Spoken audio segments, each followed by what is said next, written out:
Masanya o mafau le mele o le ola. No fa pele e ta ua le ola.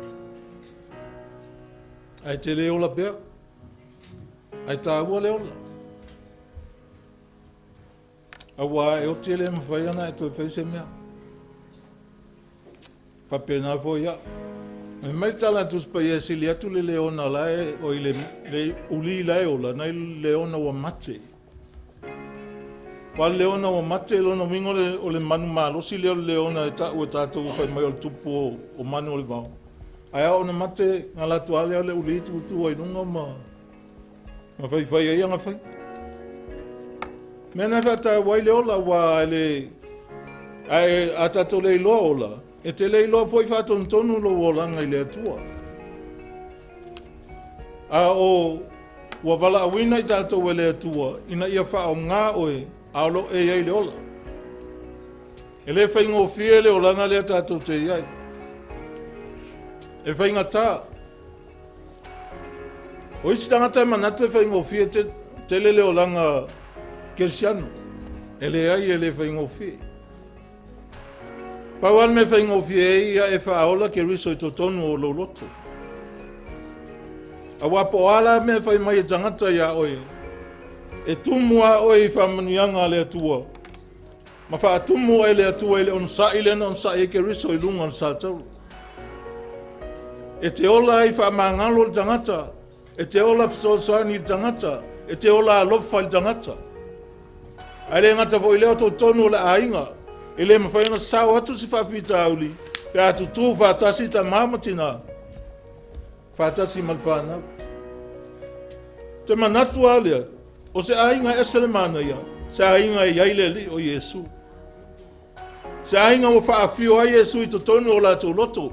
A wai lea fio Yesu i totonu o le whale lai te nofo ai. O le whale o Yesu o le loto tangata. Pai mai Yesu a whai whaalongo se sia na upu mawhai. Whaatusa le tangata poto lai whaulo na whale lungole o le papa. A wafo ia tō mai a uwanga sauta whenga, sauti munga sauta whenga. E sau, e tū wale whale nai malos.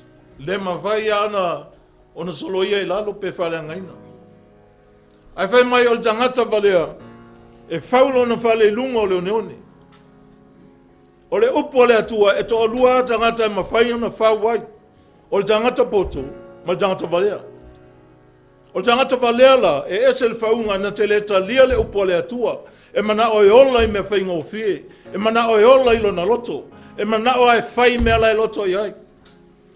A saula le wha, o solo i lalo. Manatu oe a o le whale o le atua. O whawheona e whaua oe e whia le atua e nofo ai a oe. Amen. Amen. Praise God. Au te tilo atu voila i le tala lea ia ko povai mai ono sai. Le ausoe, ono sai ia se ia o i le fio mai. Le li o Keriso, walata lona fio mai. Ne te ia o le lava lau on sai. E to e la atasi atu ai pafo. Ai a fio mai lo tatu ali fa aola o Yesu. On sai se ia o i le fio mai o Yesu.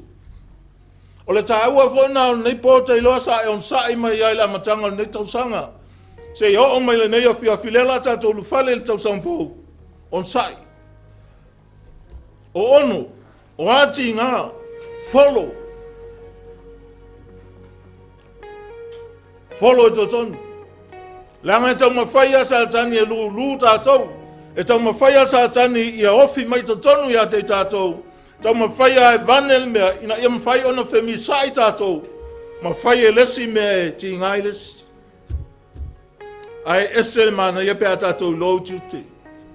I loa tangata on tiute whai to tonu la ainga. Waina te au maia tiute o le atua. Ai o te nofu amo mawawawha pe ele eise file mu. Pe a le toe a vae le atua i to tonu o loto tangata. Wha file mu le ainga lai vevesi. Amen. Ele mwhai tangata. Ele mwhai voi se loto. Ele ai ama sasina te mawhaia. Se wana ngā le atua. Le li i le tātou te awauna iai. Lena o foi na mailo na soifua lona ola mo tātou. Ina ia tātou wola fia. Ma ia tātou wola o ngā mo le atua. Praise God. Hallelujah.